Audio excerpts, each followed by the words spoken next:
Hello students, welcome to my channel. So student, जो आपका BA first semester में English literature है उसकी क्लास मैंने स्टार्ट कर दी है, जो आपका न्यू सिलेबस है एनईपी 2020 के अकॉर्डिंग। तो यूनिट नंबर 1 भी मैंने करा दिया है। यूनिट नंबर 2 आज मैं कराने वाली हूँ।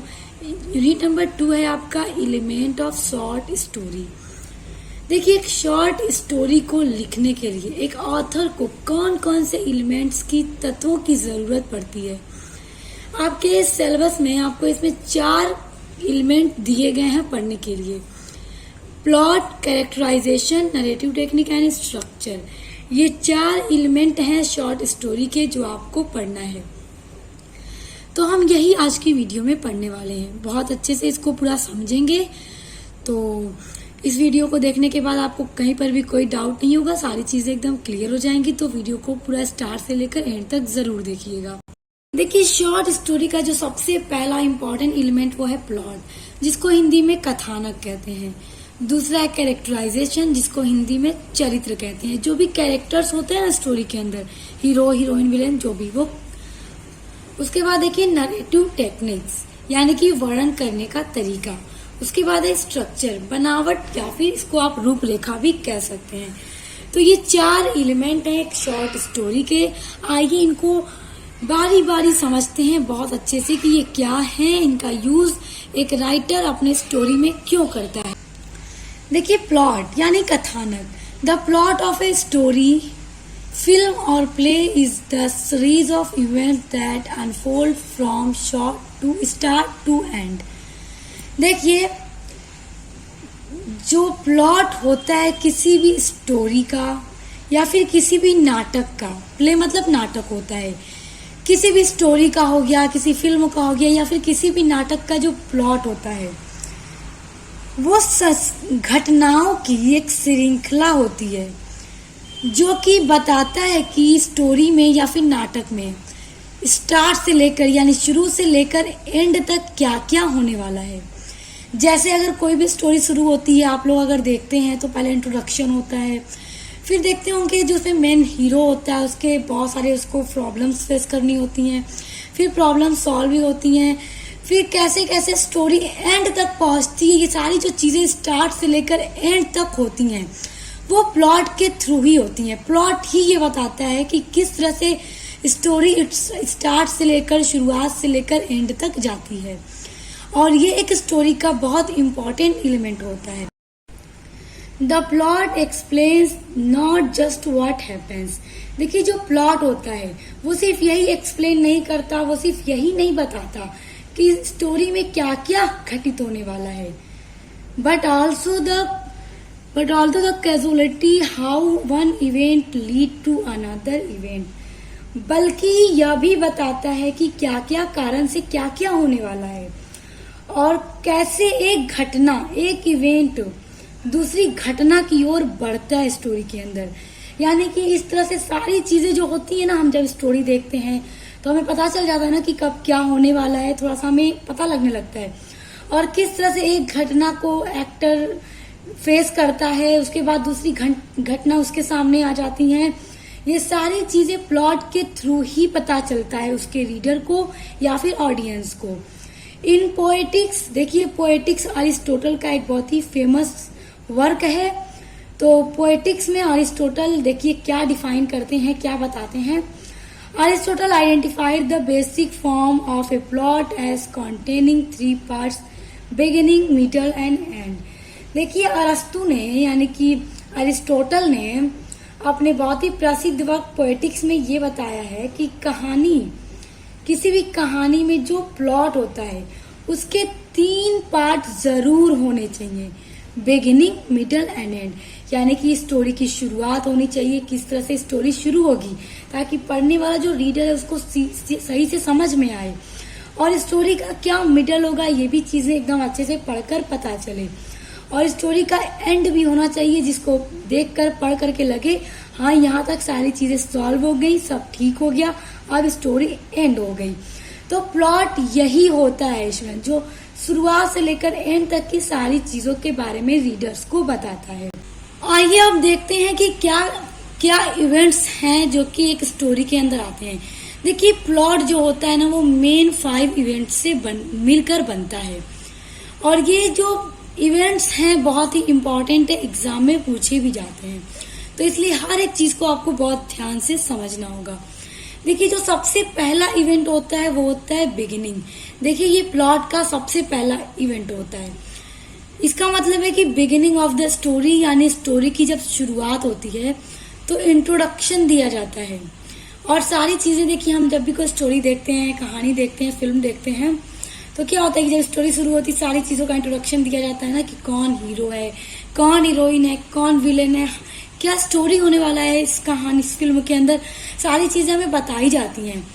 उसके बाद जब स्टोरी शुरू हो जाती है, उसके बाद जो दूसरा मेन इवेंट होता है प्लॉट के अंदर वो होता है राइजिंग एक्शन। राइजिंग एक्शन का मतलब है कि जो भी मेन कैरेक्टर होता है, देखिए मेन कैरेक्टर का मतलब है जो स्टोरी के अंदर हीरो होता है। हीरो को ही लिटरेचर की लैंग्वेज में प्रोटागोनिस्ट कहा जाता है। तो जो मेन प्रोटागोनिस्ट जो होता है स्टोरी के अंदर, वो फेस करता है कॉन्फ्लिक्ट्स को अपने स्टोरी के अंदर। कॉन्फ्लिक्ट्स का मतलब जो भी परेशानियां, समस्याएं, कठिनाइयां एक हीरो के सामने आती हैं। आप लोगों ने स्टोरी देखी होगी, फिल्म देखी होगी, तो आप लोगों ने देखा होगा कि जो मेन एक्टर होता है उसी के सामने सारी प्रॉब्लम्स क्रिएट होती हैं।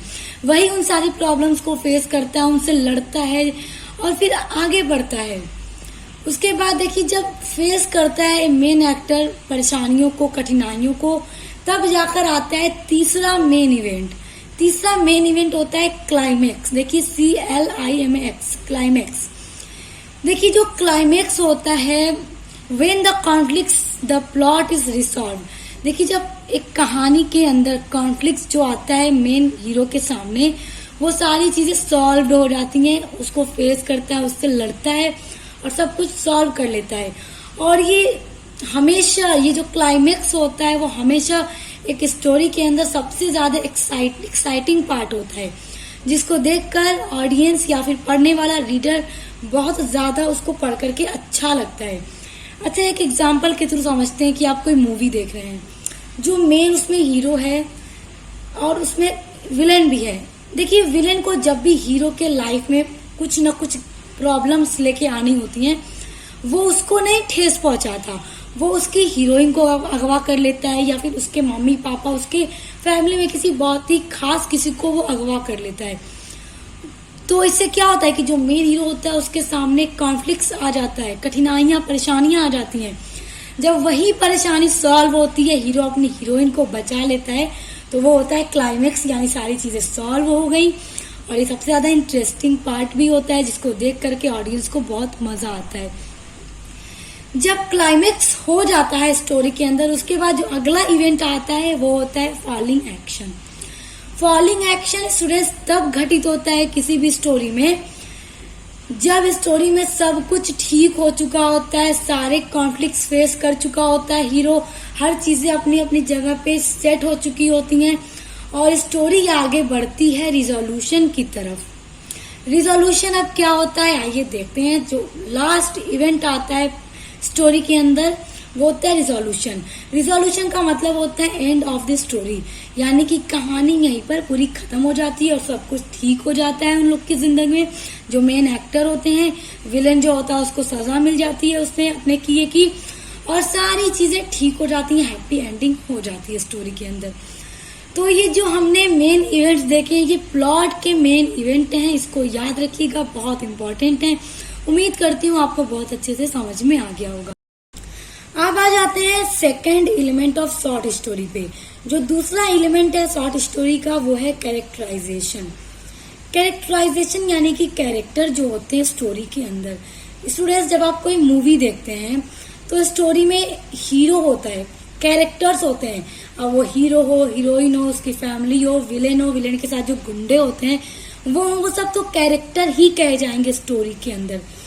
तो देखिए अगर कोई कैरेक्टर न हो स्टोरी के अंदर तो स्टोरी बन ही नहीं सकती। इसीलिए राइटर अपने स्टोरी में कैरेक्टर्स को जरूर यूज करता है, क्योंकि कैरेक्टर के बिना स्टोरी आगे बढ़ ही नहीं सकती। देखिए a character is a person, animal, being, creatures और थिंग इन ए स्टोरी। एक स्टोरी के अंदर जो चरित्र होता है वो एक पर्सन हो सकता है, आदमी भी हो सकता है, एनिमल यानी पशु भी हो सकता है, कोई क्रिएचर हो सकता है, या फिर कोई थिंग हो सकती है, कोई चीज हो सकती है, लेकिन कोई ना कोई चीज जरूर होगी कैरेक्टर के रूप में स्टोरी के अंदर, चाहे एनिमल हो, पर्सन हो, कोई क्रिएचर हो या फिर कोई चीज हो। इसलिए कि अगर बिना किसी टॉपिक की कोई स्टोरी होगी तो ना ऑडियंस को देखने में मजा आएगा, ना रीडर को पढ़ने में मजा आएगा। इसीलिए इस एलिमेंट को हर राइटर अपने स्टोरी में यूज जरूर करता है, चाहे स्टोरी हो, चाहे कोई प्ले हो, कोई फिल्म हो, कुछ भी हो, सब में कैरेक्टर का यूज सबसे ज्यादा इम्पोर्टेंट है। तो देखिए, इससे तो आप समझ गए ना कि चाहे कोई पर्सन होगा, एनिमल होगा, कोई भी होगा, मगर कैरेक्टर होगा।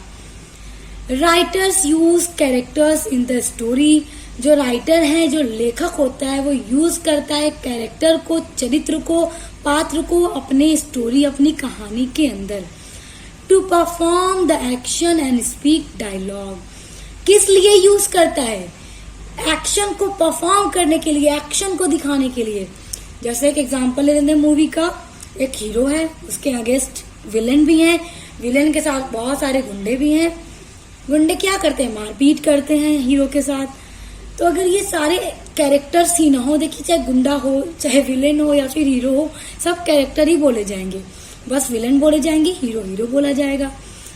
तो अब मान लीजिए उनके बीच में कॉन्फ्लिक्ट आ गया, लड़ाई झगड़ा होने लगा, तो क्या हो रहा है? यहाँ पे एक्शन हो रहा है, मारपीट हो रही है, डायलॉग्स भी बोले जा रहे हैं विलेंस के द्वारा और हीरो के भी द्वारा। तो क्यों यूज कर रहा है राइटर? क्यों यूज कर रहा है कैरेक्टर्स को?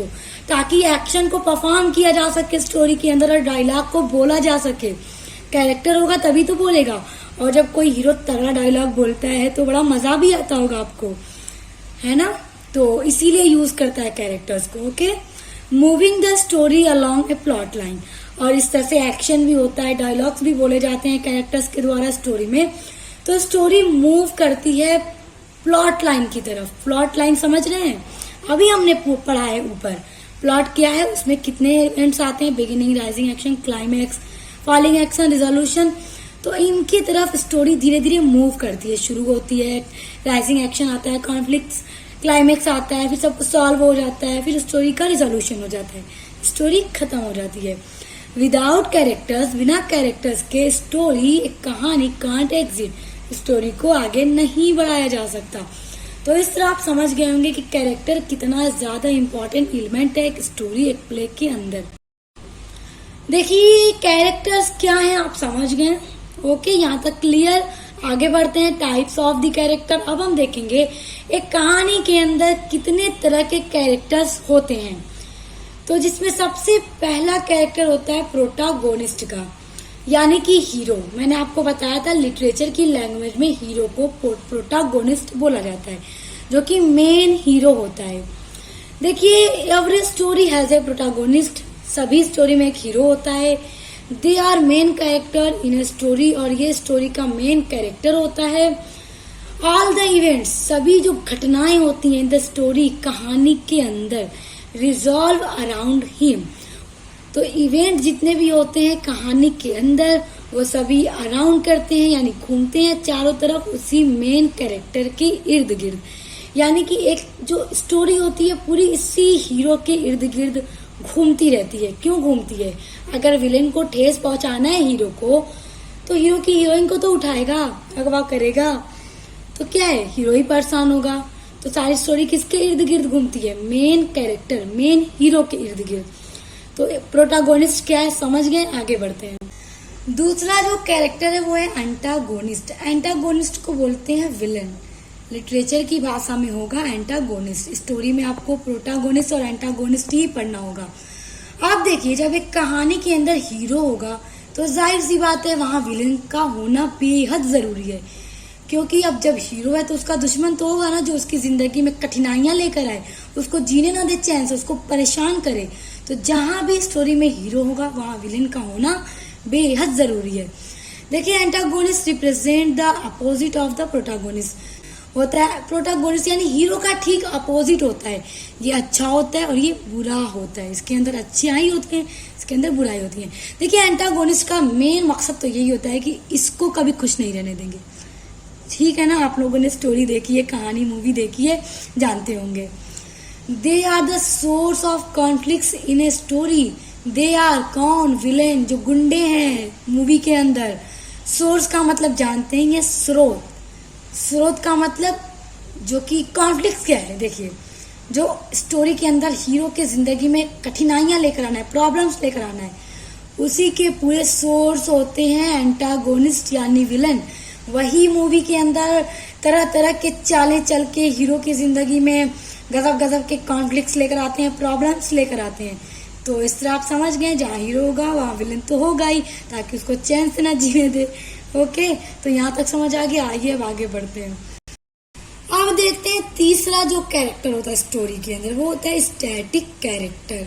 अब ये किस तरह का कैरेक्टर है, आइए इसको भी जान लेते हैं। Static character in the story, कहानी के अंदर जो स्टैटिक कैरेक्टर होता है, who do not change in whole story. Whole मतलब पूरी स्टोरी के अंदर, पूरी कहानी के अंदर जो स्टैटिक कैरेक्टर होता है वो कभी भी अपने आप को चेंज नहीं करता है। चेंज का मतलब ये है कि अपनी पर्सनालिटी को नहीं बदलता है। कहने का ये मतलब है कि अगर आप कोई मूवी देख रहे हैं, उसमें हीरो के साथ उसका एक दोस्त है जो कि बहुत अच्छा है, बहुत अच्छा है। अगर वो हमेशा सच बोल रहा है तो वो पूरी स्टोरी में अपने आप को मतलब वो सच ही बोलेगा। कभी वो ये नहीं सोचेगा कि मुझे झूठ बोल देना चाहिए किसी भी मौके का फायदा उठा के। वो जैसा है वैसा ही रहेगा पूरी स्टोरी में। और अगर कोई ऐसा कैरेक्टर यानी कि कोई ऐसा आदमी है कहानी के अंदर जो शुरू से लेकर झूठा ही है, जो हमेशा परेशानियां ही लेकर आता है, हमेशा झूठ बोलता है, उनको लड़ाता है, तो वो भी कभी बदलेगा नहीं। वो पूरी स्टोरी में स्टार्ट से लेकर एंड तक लड़ाने वाला ही रहेगा, मिर्ची मसाला लगा के झूठ बोलेगा। तो स्टैटिक कैरेक्टर एक ऐसा कैरेक्टर होता है जो शुरू से लेकर हमेशा एंड तक वैसा ही रह जाता है। अच्छा कैरेक्टर होगा शुरू से तो एंड तक अच्छा होगा, बुरा कैरेक्टर होगा शुरू से तो एंड तक बुरा होगा। तो वो कैरेक्टर स्टैटिक कैरेक्टर कहलाते हैं। उसके बाद चौथा कैरेक्टर है डायनेमिक कैरेक्टर। अब देखते हैं ये डायनेमिक कैरेक्टर क्या होते हैं। देखिए ये स्टैटिक कैरेक्टर के पूरी तरह से अपोजिट होते हैं, समझ लेते हैं इसको। A dynamic character is a character, ये जो डायनेमिक कैरेक्टर होता है कहानी के अंदर वो एक ऐसा कैरेक्टर होता है हु चेंज मतलब अपने आप को बदलता है during the story according to story situation. देखिए वो चेंज करता है स्टोरी में अपने आप को, अपनी पर्सनालिटी को अनुसार। अकॉर्डिंग मतलब अनुसार, स्टोरी सिचुएशन, स्टोरी की जैसी सिचुएशन होगी उसी के अकॉर्डिंग, उसी के अनुसार वो अपनी पर्सनालिटी में चेंजेस लेकर आता रहता है। मान लीजिए अगर यहाँ पे हम एग्जाम्पल के थ्रू समझें, आप एक मूवी देख रहे हैं जिसमें एक लड़का था जो हीरो की साइड से ही रहता था। मान लीजिए उसका दोस्त था, तो वो हर टाइम हीरो के साथ ही रहता था। लेकिन उसने सोचा यार ये हर जगह जी जाता है जिससे मुझे जलन हो रही है, मैं क्या करता हूँ कि विलन की साइड हो जाता हूँ जिससे मुझे कुछ फायदा भी होगा और उसे मैं नीचा भी दिखा पाऊंगा। तो क्या स्टोरी की सिचुएशन के अकॉर्डिंग वो अपने आप को बदल लेगा, अपनी पर्सनालिटी अच्छे के बजाय विलन की तरफ चला जाएगा। यानी कि डायनेमिक कैरेक्टर ऐसे होते हैं जो बदलते रहते हैं खुद को, कभी अच्छा बन जाएंगे, कभी बुरे बन जाएंगे। इस तरह के कैरेक्टर जो स्टोरी में देखते हैं वो डायनेमिक कैरेक्टर बोले जाते हैं। देखिए जो पांचवा कैरेक्टर होता है स्टोरी में वो होता है foil character. A foil character is a character who contrast with another character specially with the protagonist यानी हीरो। देखिए जो फॉइल कैरेक्टर होता है वो इस तरह का कैरेक्टर होता है कहानी के अंदर जिसको दूसरे कैरेक्टर के साथ कॉन्ट्रास्ट करके दिखाया जाता है, खास तौर पे जो हीरो होता है स्टोरी के अंदर, मेन हीरो, उसके साथ। अब कॉन्ट्रास्ट करने का क्या मतलब, किस तरह से दिखाया जाता है समझिए। जो हीरो है वो हमेशा बहादुर ही होता है स्टोरी के अंदर, बहुत अच्छा, बहुत ब्रेव होता है। तो फॉइल कैरेक्टर ऐसा दिखाया जाएगा कि जो उसके साथ रहने वाला कोई उसका दोस्त हो तो उसको ना थोड़ा शर्मीला, थोड़ा डरपोक, थोड़ा लूजर दिखाया जाएगा, ताकि उसी को कंट्रास्ट करके उसके गुण को कम बना करके, उसकी क्वालिटीज को कम करके हीरो की क्वालिटीज को हाईलाइट किया जाता है। तो ऐसे कैरेक्टर फॉइल कैरेक्टर होते हैं स्टोरी के अंदर। ओके, अब देखेंगे हम फ्लैट कैरेक्टर। फ्लैट कैरेक्टर क्या होते हैं देखते हैं। Flat character is a character, flat character एक ऐसा कैरेक्टर होता है कहानी के अंदर who have some personality traits. Personality का मतलब कुछ जो उसके अंदर विशेषताएं हैं, खासियत हैं, थोड़ा कम है, थोड़ा कम पर्सनालिटी है उसके अंदर। These characters are often used to support main character in a story. और देखिए इस तरह के जो कैरेक्टर होते हैं उनके अंदर जो क्वालिटीज होती है ना वो थोड़ा कम ही होती हैं, और इस तरह के कैरेक्टर्स को हमेशा यूज किया जाता है जो मेन हीरो होता है कहानी के अंदर, उसी के सपोर्ट करने के लिए। आप लोगों ने बहुत सारी ऐसी साउथ की मूवीज देखी होंगी जिसमें हीरो के साथ अक्सर कोई ऐसा बंदा आ जाता है जो बड़ा फनी भी होता है, बड़ा मजाकिया होता है, और वो हर मोड़ पे हीरो का साथ भी देता है। तो वो थोड़ा हंसी मजाक भी करता है, थोड़ा जोकी होता है, मतलब मजाक हंसी मजाक करके ऑडियंस को हंसाता भी है, और साथ ही साथ वो हमेशा हीरो के साथ खड़ा भी रहता है उसके टाइम पर, बुरे वक्त पर। और उसके अंदर थोड़ा बहुत ही क्वालिटीज होती है, मतलब बहुत ज्यादा उसके अंदर पर्सनालिटी नहीं होती है। बहुत सारी साउथ की मूवीज मैंने ऐसी देखी हैं, अगर आपने देखी है तो कमेंट करके बताइएगा। और देखिए they are opposite of round character, ये राउंड कैरेक्टर के पूरी तरह से अपोजिट होते हैं, यानी कि इनके अंदर कम क्वालिटीज होती हैं, और ये हमेशा हीरो के सपोर्ट के लिए दिखाए जाते हैं स्टोरी कहानी के अंदर, और ये ऑलवेज स्टोरी में फनी होते हैं जो लोगों को हंसाते हैं। अब देखते हैं हम राउंड कैरेक्टर। राउंड कैरेक्टर कैसा होता है? A round character refers to character in a fictional works with depth or a complex personality. These characters are multifaceted and lifeline. देखिए इस तरह के जो कैरेक्टर होते हैं ना उनके अपने आप में थोड़ा सा क्वालिटी ज्यादा होती है, इनके पास कॉम्प्लेक्स पर्सनालिटी होती है, ज्यादा थोड़ा पर्सनालिटी होती है, फ्लैट कैरेक्टर के अंदर कम होती हैं, इनके अंदर ज्यादा होती है और स्टोरी में दिखाए जाते हैं ज्यादा, मतलब फ्लैट कैरेक्टर से ज्यादा ये स्टोरी के अंदर दिखाए जाते हैं। अब देखिए तीसरा एलिमेंट ऑफ शॉर्ट स्टोरी है आपका नरेटिव टेक्निक, यानी कि वर्णन करने का तरीका। इसको समझते हैं कि राइटर इसको क्यों यूज करता है। आइए, नरेटिव टेक्निक इज ए वे मतलब एक रास्ता है, इन विच अ राइटर, जिसको एक राइटर जो कि स्टोरी लिखने वाला है, convey what they want to say. Convey मतलब होता है बताना चाहता है, व्हाट दे वांट मतलब चाहता है, टू से यानी कि जो नरेटिव टेक्निक है वो एक रास्ता होता है बताने का, राइटर जिसको यूज करता है अपने स्टोरी के अंदर कि वो किस तरह से अपने जो रीडर हैं, देखिए टू देयर रीडर्स, यानी कि राइटर इस तरह से स्टोरी को लिखता है कि जो उसके पढ़ने वाले रीडर हैं उसकी स्टोरी में क्या वो कहना चाहता है अपने रीडर से, उसको इजीली समझ जाए। इस तरह के वर्ड्स को यूज करके वो अपनी स्टोरी को नरेट करता है, डिस्क्राइब करता है, लिखता है कि वो क्या अपने ऑडियंस से, अपने रीडर्स को बताना चाहता है, जिसको पढ़ के वो आसानी से समझ जाए। Okay, and method that they use to develop a story.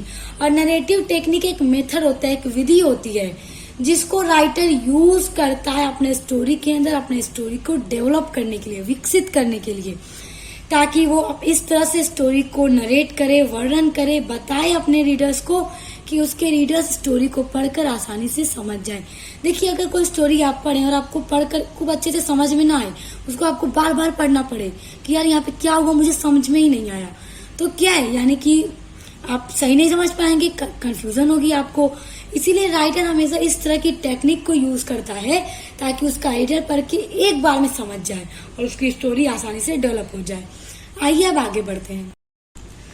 देखिए यहाँ पर कुछ नरेटिव टेक्निक्स के एलिमेंट हैं, बहुत इंपॉर्टेंट हैं।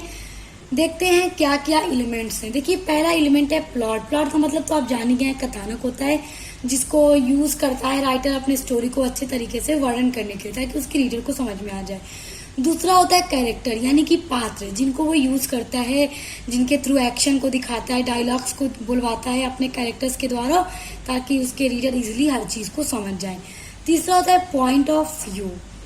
तो पॉइंट ऑफ व्यू के थ्रू भी वो अपने स्टोरी में जो भी व्यूज होते हैं उसको इजिली अपने ऑडियंस को समझाता है। उसके बाद होता है सेटिंग। देखिए सेटिंग बड़ा इंपॉर्टेंट है। सेटिंग के अंदर दो चीजें आती हैं, एक टाइम, एक प्लेस। टाइम का मतलब समय, प्लेस यानी कि स्थान या जगह। यानी कि स्टोरी को लिखने से पहले राइटर जो होता है वो सेटिंग बनाता है कि कहाँ की सेटिंग होगी। सेटिंग का मतलब टाइम क्या होगा, किस टाइम की स्टोरी होगी, कहानी होगी और क्या जगह होगी। जगह भी सेटिंग के अंदर ही आती है। जैसे अगर हम कोई मूवी देखते हैं, मूवी में अगर पूरी शूटिंग मुंबई की है तो हम कह सकते हैं कि इस मूवी की पूरी सेटिंग मुंबई में रखी गई है। तो इसी तरह से राइटर जो है सेटिंग का यूज करता है, एक जगह बनाता है और उसी जगह पर पूरी स्टोरी को लिखता है। उसके बाद होता है थीम। थीम का मतलब होता है कि जो भी सेंट्रल पॉइंट होता है स्टोरी का, जिसको पढ़ करके पूरी स्टोरी का जो मेन विषय है, क्या स्टोरी है, हम समझ जाते हैं, थीम कहलाता है। उसके बाद अगला है कॉन्फ्लिक्ट्स। कॉन्फ्लिक्ट्स का मतलब है कि हीरो जो होता है स्टोरी के अंदर, उसकी लाइफ में जो भी परेशानियां आती हैं उसको दिखाता है, उसको भी इजिली नरेट करता है ताकि उसके रीडर आसानी से समझ जाए। उसके बाद होता है स्टाइल। किस स्टाइल से वो अपनी स्टोरी को परफॉर्म करेगा, लिखेगा। देखिए जो 8वां इसमें एलिमेंट है वो है क्लाइमेक्स। क्लाइमेक्स क्या होता है कि जो भी स्टोरी के अंदर प्रॉब्लम्स आई थी हीरो के सामने, वो सब सॉल्व हो गई क्लाइमेक्स में, और सबसे ज्यादा इंटरेस्टिंग पार्ट होता है स्टोरी के अंदर। तो ये कुछ एलिमेंट हैं जिसको स्टोरी नरेट करने के लिए, वर्णन करने के लिए, इजी बनाने के लिए राइटर अपने स्टोरी के अंदर इन सभी को यूज करता है। तो इस स्टूडेंट्स इन सभी को याद रखिएगा, क्योंकि अलग अलग से पूछ देता है। Define character, define setting, define conflicts, very short questions के अंदर 2 नंबर्स के होते हैं आपके, एक वेरी शॉर्ट क्वेश्चन जो कि 50 वर्ड्स में आपको आंसर देना होता है। देखते हैं अब आपका अगला है element of short story, structure. इसको आप संरचना भी कह सकते हैं, या फिर बनावट, या फिर रूपरेखा भी कह सकते हैं।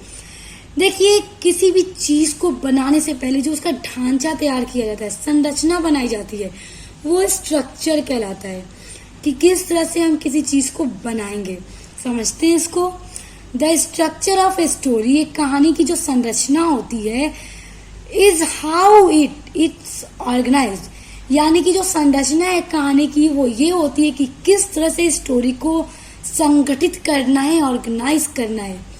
यू कैन थिंक, देखिए आप इसे सोच सकते हैं, this as a framework of a writing. यानी कि आप इसको सोच सकते हैं कि ये एक रूपरेखा है लिखने की। एक एग्जाम्पल के थ्रू समझिए। Just as an artist would sketch before painting. एक आर्टिस्ट है, एक कलाकार है जो कि बहुत अच्छी अच्छी पेंटिंग्स बनाता है, तो वो पेंटिंग बनाने से पहले उसका स्केच तैयार करता है। उसके बाद उस स्केच को बना करके उसको वो कलर करता है, उसकी पेंटिंग को कंप्लीट करता है। तो ठीक इसी तरह से एक ऑथर भी करता है। An author would create a plan before writing. इसी तरह एक जो लेखक है, जो स्टोरी लिखने वाला है, वो सबसे पहले प्लान बनाता है कि वो किस तरह से स्टोरी का स्ट्रक्चर बनाएगा, किस तरह से उसकी रूपरेखा को तैयार करेगा, उसके बाद वो स्टोरी को लिखेगा। Structure of a story include some elements. देखिए एक जो स्ट्रक्चर होती है स्टोरी की, कहानी के अंदर जो एक संरचना बनाने के लिए एलिमेंट्स होते हैं, वो क्या क्या होते हैं, वो क्या क्या इंक्लूड को शामिल करती है, सच एज जैसे कि plot, characters, setting and theme. देखिए यही सारी चीजें आपके बार बार आएंगी एलिमेंट्स के अंदर अगर आप शॉर्ट स्टोरी के एलिमेंट्स देखेंगे तो, क्योंकि इन्हीं सभी एलिमेंट्स का यूज जो राइटर है वो करता है अपने कहानी में। देखिए सबसे पहले वो स्ट्रक्चर बनाने के लिए प्लॉट का यूज इसलिए करेगा क्योंकि प्लॉट स्टार्टिंग से लेकर एंड तक की हर चीज को बता देता है। दूसरा आ जाता है कैरेक्टर। क्या कैरेक्टर्स होंगे, हीरो, विलेन, जो भी हैं, सारी चीजें जो कैरेक्टर होंगे, जो एक्शन करेंगे। सेटिंग का मतलब टाइम और प्लेस क्या होगा, क्या जगह होगी, क्या समय होगा। और थीम यानी क्या विषय वस्तु होगा पूरी इस कहानी के अंदर। तो स्टोरी को लिखने से पहले राइटर जो है पूरा प्लान बनाता है, इन सभी चीजों को डिसाइड करता है कि क्या उसके स्टोरी का टॉपिक होगा, कौन कौन से कैरेक्टर्स होंगे, उनका क्या नाम होगा, वो किस जगह की सेटिंग रखेगा। जब इन सभी चीजों को सोच लेता है, पूरा प्लान बना लेता है, उसके बाद वो स्टोरी को लिखना शुरू करता है। उसके बाद फिर आप स्टोरी को पढ़ते हैं और एंजॉय करते हैं। तो उम्मीद करती हूँ ये एलिमेंट ऑफ शॉर्ट स्टोरी आपको बहुत अच्छे से समझ में आ गए होंगे। समझ में आ गए तो वीडियो को लाइक कर दीजिएगा, कमेंट जरूर करके बताइएगा, और अपने फ्रेंड्स फैमिली ग्रुप में सभी को ये शेयर कीजिएगा ताकि ज्यादा से ज्यादा स्टूडेंट्स तक वीडियोस पहुंच सकें और सभी लोग इसको आसानी से पढ़ सकें। आपको मेरे चैनल पर अपने बीए से रिलेटेड हर एक सब्जेक्ट चाहे कोई भी सब्जेक्ट आप पढ़ते हो उसको पढ़ने के लिए आप विजिट करें, उसको देखें, आपको सब मिलेगा। Model paper, important question answer, आपके मिड टर्म के लिए इंपॉर्टेंट क्वेश्चन, सब कुछ आपको मेरे चैनल पर दिया जाता है। आप अच्छे से पढ़िए, एग्जाम की तैयारी कीजिए। Best of luck. अब मिलते हैं नेक्स्ट वीडियो के साथ।